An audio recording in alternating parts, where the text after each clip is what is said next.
At my father's birthday dinner, he told me to be useful and cover the bill, as if the family didn't rely on me for years. I agreed, but also announced that it was the last time they would ever get anything from me.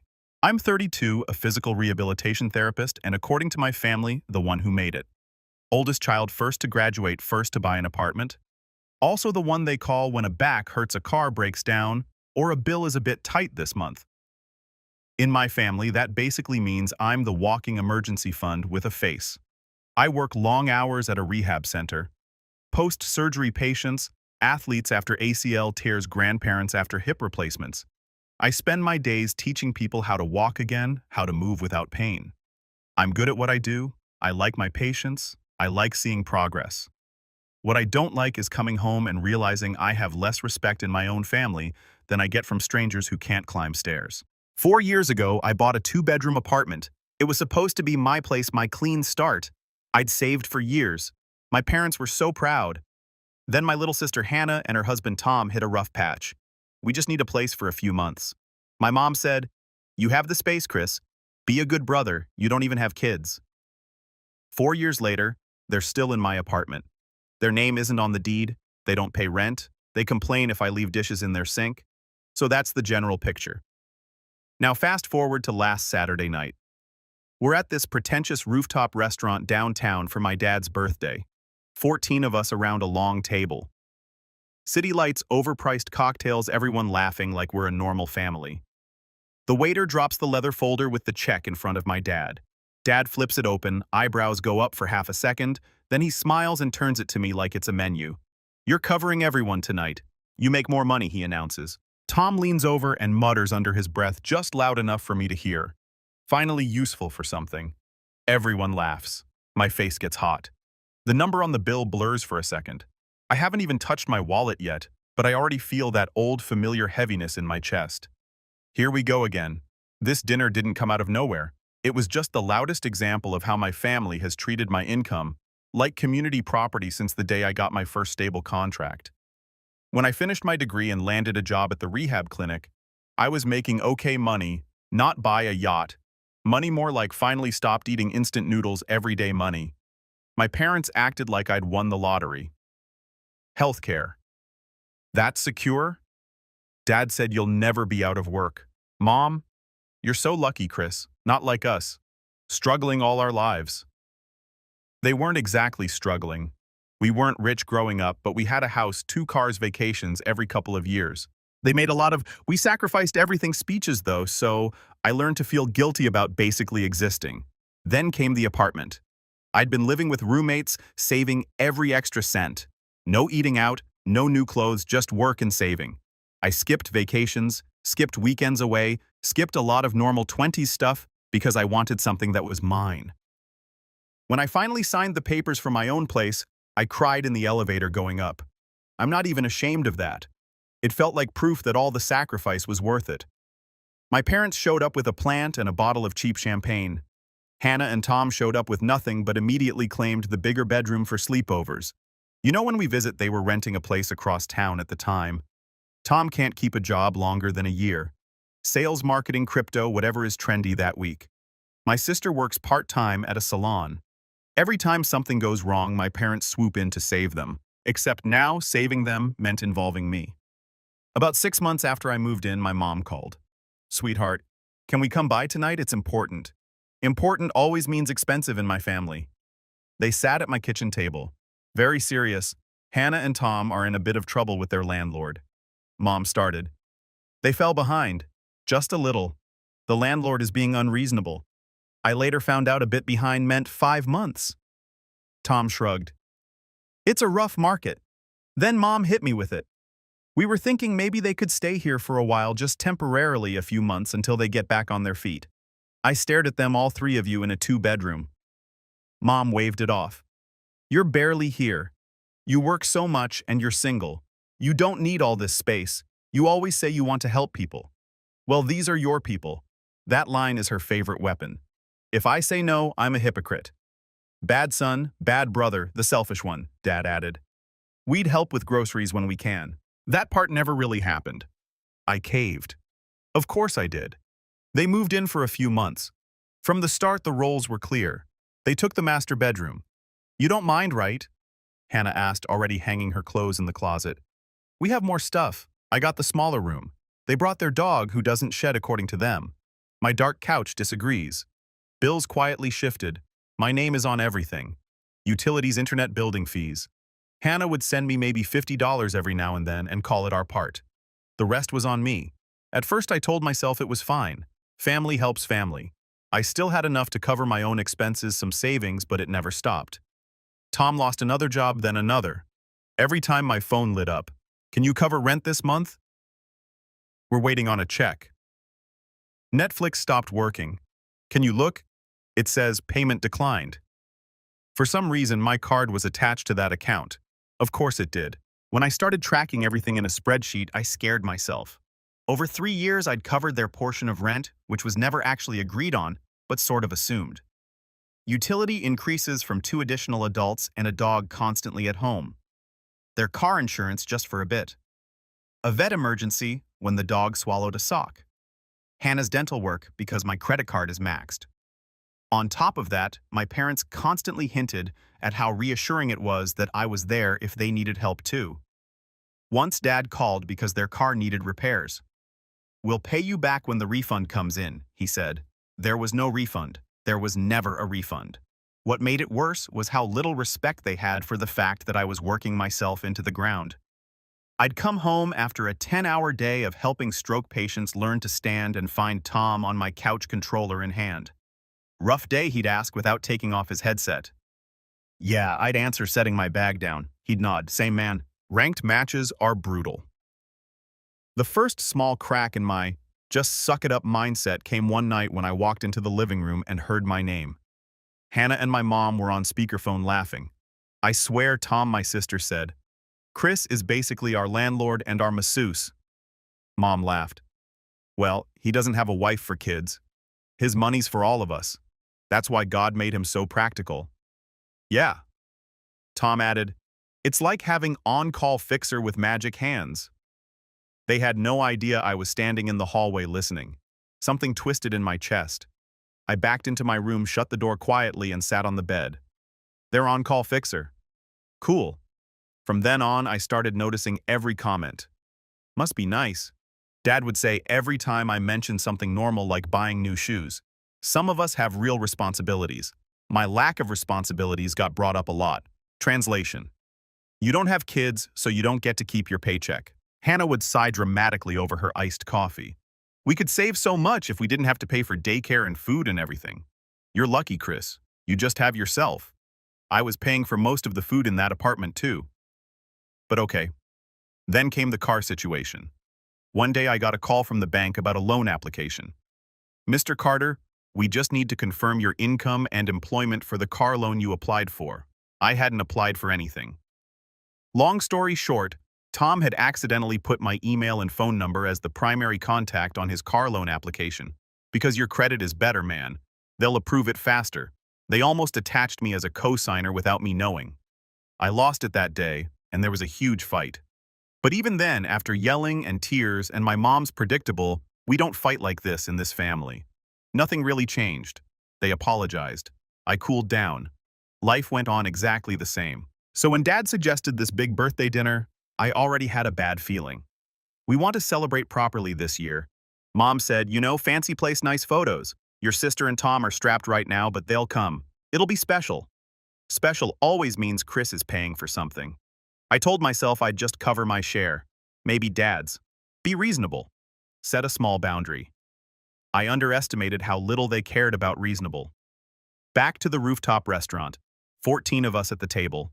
Parents Hannah and Tom, their 2 kids, an aunt and uncle, a couple cousins. Everyone ordered like the menu didn't have prices. "This steak looks good," Tom said. "Only $80. YOLO. Right, Chris?" He grinned at me when he said it. I ordered the cheapest thing that wasn't a side dish because I know what an $80 steak looks like on my budget. We drank wine I didn't choose. They ordered desserts for the whole table without asking. There were shots at one point.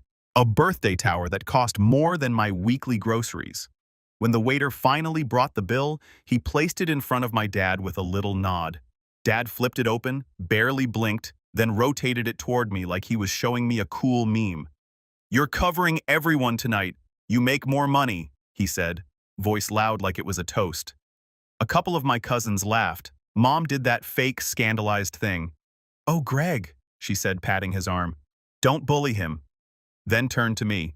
"But honestly, honey, you do earn the most, and this is a big milestone for your father. It would mean a lot." Tom leaned in close and whispered, "Finally useful for something," before downing the rest of his drink. Something in me snapped, but it was a quiet snap. I looked at the number. $1,847. That was half a month's income after taxes. That was my emergency fund. That was my patient's co-pays that I argued about with insurance companies. My hands felt weirdly steady. "You really expect me to pay for 14 people?" I asked. Dad frowned like I just ruined the vibe. "Chris, don't make a scene. You know your sister and Tom can't afford this. We raised you better than to be selfish," Hannah chimed in. "Yeah, it's just money. You'll make more next month. It's not like you have a family to support." That line again. No family to support. I looked around the table. The same people who'd been living off me for years. "Okay," I said quietly. "Got it." I took out my card. The waiter hovered. "Will this be together or separate?" Dad gestured at me altogether. "He's got it." The waiter nodded and walked away with my card. I watched it leave like I was watching a little red lifeboat drift further from shore. While he ran the payment, everyone went back to chatting. Vacations they wanted, things they needed to buy. Hannah talked about upgrading the kids' tablets. Tom joked about wanting a bigger TV. Nobody thanked me. Nobody even acknowledged what was happening. The waiter came back with the receipt. "Here you go, sir. Thank you." I signed. My stomach twisted, but the weird thing was I felt calm. Absolutely, completely done. I stood up and raised my glass. "Okay," I said. "I need everyone's attention for a second." They all went quiet. Someone joked, "Oh, speech," and laughed. First I said, "Happy birthday, Dad. I hope you enjoy dinner." He smirked, relaxed. "See, I told you he'd do it." I looked straight at Hannah and Tom. And second, I wanted to let you all know that this is the last time I pay for anything for this family. The table froze. "What, Mom?" asked, smile flickering. I kept going. "Including the apartment," I said. "I'm selling it. I'm moving out soon." "You too," I nodded at Hannah and Tom. "Need to start looking for a new place." You could have heard a fork drop. Hannah's face went white. "You're what?" Tom laughed like I was joking. "Very funny man."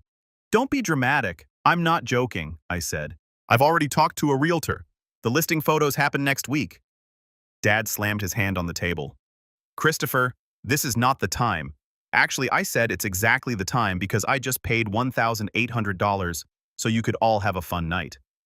On top of 4 years of subsidizing Hannah and Tom, on top of bailing you out of car repairs and credit cards and bills, my voice stayed steady. It surprised even me.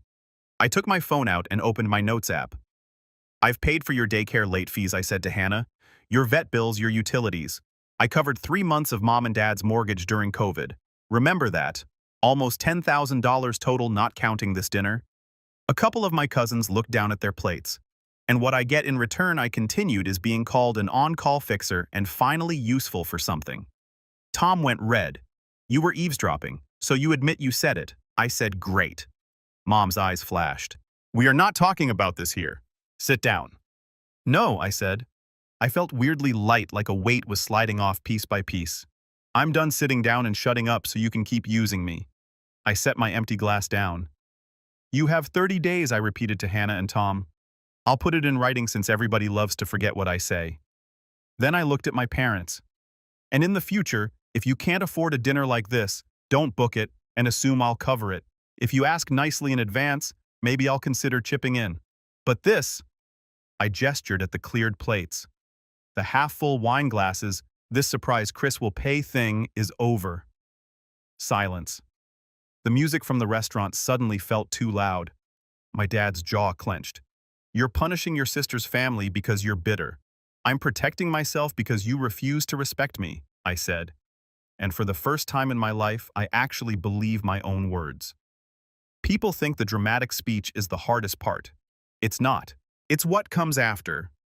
The fallout, the group chats, the calls, the guilt bombing. It started in the parking lot. As soon as we stepped outside, the night air hit us, and so did my mother. She grabbed my arm. "Christopher, what was that? You humiliated us in front of everyone." I gently took my arm back. I stated boundaries in front of witnesses. I said, "That's different." Dad joined in. "Where are they supposed to go out on the street? You want your niece and nephew homeless?" There it was, the kids' card. I've been waiting for it. They have 2 incomes. I said they can find a 1-bedroom or studio like every other young couple who isn't being carried. They've had 4 years of a head start. Use the time. They were living rent-free too. I don't know. Not buy new iPhones every year. Hannah walked up already crying. "How can you do this to us?" she asked. "We're family." Tom shook his head. "Over one dinner?" Seriously, I laughed. I couldn't help it. This isn't about one dinner. This is about 4 years of you acting like my paycheck is a subscription service. Mom pressed her lips together. "We didn't raise you to be cruel." She said, "You raised me to ignore my own needs." I said, "That's changing." I got in my car and left. By the time I got home, the family group chat was a war zone. "Mom, you blindsided everyone tonight. We could have discussed this calmly at home." "Dad, you owe your sister an apology." "That was shameful behavior." Hannah. "So you're really kicking us out after everything we've been through, Tom? Thanks for ruining your dad's birthday over a check." LOL. There were a couple of messages from cousins too. One that was wild but honestly proud of you. Another, you were harsh, but they needed a wake-up call. I turned my phone on, do not disturb, and slept better than I had in months. The next morning, I did something I'd been too scared to do. I called the realtor I'd emailed weeks ago and said, "I'm ready, let's list the place." We scheduled photos. He sent me comparable prices. The number he quoted for the sale made my head spin. Not billionaire money, but enough to change my life if I wasn't constantly patching holes in everyone else's. Then I sat Hannah and Tom down in the living room. No audience, no restaurant, just us. "I'm giving you formal notice," I said, handing them a printed letter with the date. 30 days. "I'm selling. You need to find a new place." Hannah's eyes flicked over the paper. "You're really serious?" she whispered. "Yeah," I said. "I am." Tom scoffed. "You can't just throw us out. Tenants have rights." "You're not tenants," I said. "You've never paid rent. There's no lease. You're my guests. And my guests have overstayed." "That's heartless," Hannah said. "What's heartless?" I replied. "Is trying to attach me to a car loan without asking or expecting me to cover daycare, late fees, and restaurant bills and pretending that's normal." She opened her mouth, then shut it again. "This isn't punishment," I said. "It's reality. If I sell this apartment, I can clear my own debts, maybe open a small rehab studio, actually have a future. I can't do that with 3 extra adults living off me." Tom muttered something about control issues. I didn't argue. I'd done enough explaining. The next few weeks were awkward. They started slamming doors. Passive-aggressive dishes piled in the sink. Their dog suddenly forgot he was house-trained. My parents called daily. Mom cycled through every stage. Guilt. "You know your father and I won't be around forever. This is how you want to remember us." Fighting. Martyrdom. "After all we did for you growing up, this is how you repay us." Fear. "Hannah is so stressed she can't sleep. The kids are confused. Is that what you want?" Then bargaining. "What if they just pay a little rent? We can all work something out." I stuck to one sentence. "The decision is made." I repeated it so many times, it started to feel like a meditation. Not going to lie, there were moments I almost caved, like when my niece came into my room one night and asked, "Uncle Chris, are we moving because we were bad?" I hugged her and said, "No, sweetheart, you were perfect. The grown-ups just need to fix some things." I went into my own therapy more often during that month. My therapist kept bringing me back to the same point. "You're not making them homeless," she said. "You're making them responsible."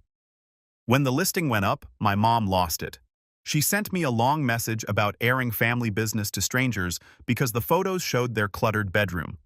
Then she dropped the mask. Fine. Do whatever you want, but don't come crying to us when you're alone in some tiny apartment with no one to help you." That one stung. But also it was almost funny. No one to help me. I'd been helping them non-stop for years. The only difference now was that I'd stopped. The apartment sold faster than expected. Got an offer over asking within 2 weeks. When I told Hannah and Tom the closing date, they finally started packing like it was real. They ended up moving into a smaller rental on the edge of the city. No balcony, no rooftop view, no master suite, just a normal apartment people pay for with their own money. My parents helped them with the deposit, which they absolutely could have done years ago. Wild concept. As for me, I rented a modest one-bedroom closer to my work. Smaller kitchen, less sunlight, no Instagram-worthy skyline. But when I walked in the first night and shut the door, the silence felt peaceful. No game noises, no arguments in the living room, no extra shoes in the hallway, just my stuff, my bills, my life. With the money from the sale, I paid off my student loans in one go. Cleared my credit card, put a chunk into savings labeled Clinic Dream. It was the first time my bank account looked like it belonged to an adult who wasn't constantly one crisis away from zero. My patients noticed the change in me before my family did. "You look lighter," one of my regulars said. "Did you go on vacation, kind of?" I answered from my family. We both laughed, but I meant it. At work, I started talking with a colleague about opening a small rehab studio together in the future, something more personal than the big clinic. Before, that idea would have felt irresponsible. Now it felt possible. My parents still invited me to things, but always with an asterisk. "We're having dinner Sunday. Hannah and Tom will be there. We expect you to be civil." I went once. They spent the whole time talking about how rough the move had been. We had to downgrade. Hannah complained, "I missed the view. The kids missed the space." Tom added, "Our new place doesn't even have a gym in the building. First world problems, right?" No one mentioned the part where they now actually pay rent. At the end of the night, when the bill came, it landed in the middle of the table. Everyone looked at it, then at me. I smiled. "So, separate checks?" I asked the waiter. Dad glared, but after an awkward pause, everyone mumbled, "Yeah, separate is fine." And just like that, the spell broke a little more. It's been 6 months since the rooftop dinner. To my parents, this is when Chris turned cold. In my mom's version, I'm selfish and obsessed with money, meaning I stopped funding everyone's life. In their story, I kicked kids out and chose cash over family. In mine, I finally chose myself.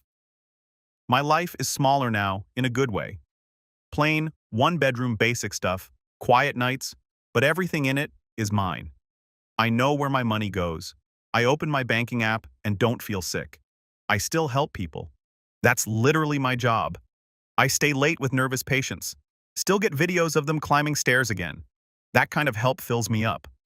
I just don't let my family treat me like an ATM anymore.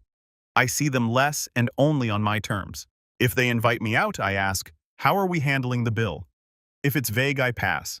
When my dad hinted about taxes, I said, "I can't help with money, but I can help you call the bank." He dropped it. My sister and I have a quiet truce. She sends photos of the kids. Sometimes we meet at the park. Once she said we actually had to make a budget. It sucked, but I get that you were drowning. Not an apology, but close. My mom still throws, "Hope you're happy in your little apartment," like an insult. But I don't care because I'm fine with what it is now.